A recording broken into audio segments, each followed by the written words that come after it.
কালমা কোরআনে নবী নবী হাসর মাঠে নবী নবী মিজান দেও নবী নবী যেখানে যাবি সেখানে পাবি ইবাদতের মাকাম নবী।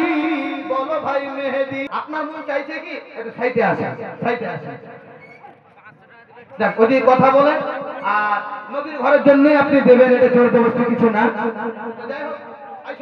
হ্যালো, যখন বলেছেন আপনি এক বস্তা, আমার মহাপতে আরেক বস্তা হবে, দু বস্তা করেছেন আলহামদুলিল্লাহ। আর চলে দিলেন দু বস্তা।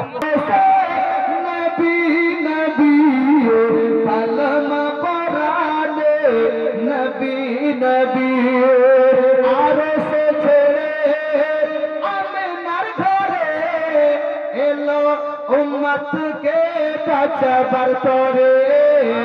উম্মত আমার বড় গুনাহগার, কেমনি নাজাত পাবে হাসরে। আরশ ছেড়ে আমিনার ঘরে এলো উম্মতকে বাঁচাবার তরে।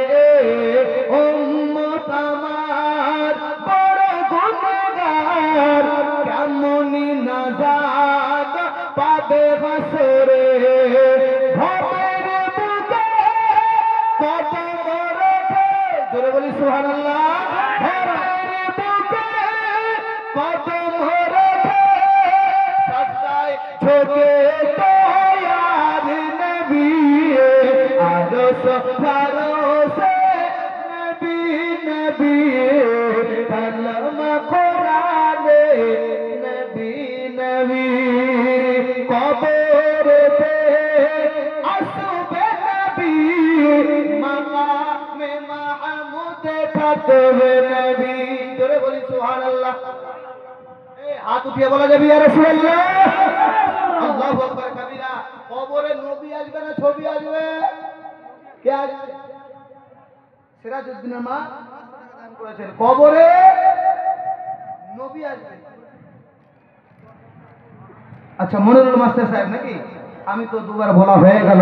মনিরুল মাস্টার সাহেব, যদি আপনি এসে জামাত, আমরা বিশ্বাস করি আমাদের কবরে নবী আসবে আর ওই নবীকে আমরা সালাম দেব। আয় মুসলমান যুবক সাথীরা, নওজোয়ান সাথীরা, একটু গভীর মনোযোগ। আকা মুস্তাফার কাছে সাহাবায়ে কেরাম বলেছিলেন ইয়া রাসূলুল্লাহ, ইয়া হাবিবাল্লাহ, নবী গো